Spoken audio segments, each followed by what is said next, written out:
දරුවනි අද අපි ගෙන ආවේ නයනටත් සංගීතයටත් සොඳුරු මුහුදු ලෝකයටත් ගමනක් ඇවිදිනවා වෙරළේ මුහුදු වැලි උණුසුම් සූර්ය කිරණ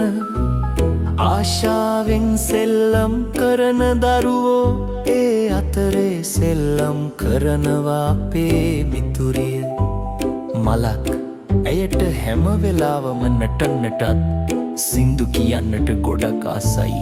කිනිහිර මොහොතක විශාල තරංගයක් වෙරළට ගෙන ආවේ මලක් තරංගය ඒ අයව ගෙන ගියේ මුහුදු ලෝකයට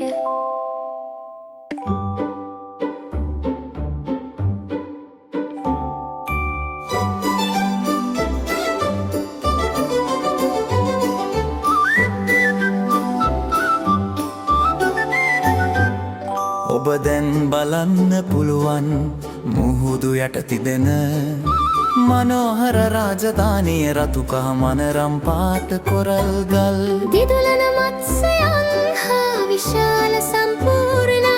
මාලිගාවක් ඒ සුරකින්නේ බලවත් මුහුදු රාජාවයි මුහුදු රාජා ගගනග තිබුණේ විශේෂ තරගයක් නටන තරගයක් සියලුම මත්ස්‍යයන් සහ මහා කැස් බෑවා මෝරමාලු දවුන්ගේ විශේෂ නටන රටා පෙන්වන්න එකතු වී තිබුණ එකමුතු වී සොම්නස් ගමන් කරනවා දරුණු මෝර සුරා ගන්නා සලකුණු පවා නටන හැඩවලට පරිවර්තනය වෙනවා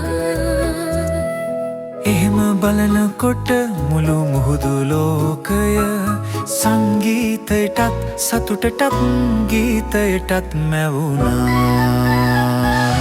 ඉතින් මලක් හිතාගත්තේ නවනටන්ට ඇයට සහය විනේ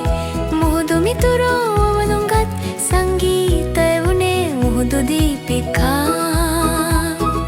ගායනා සංසුන් නාදයයි එම නාදය සමග නවනටන රටාවක් මුහුදු ලෝකය පුරා ගැස්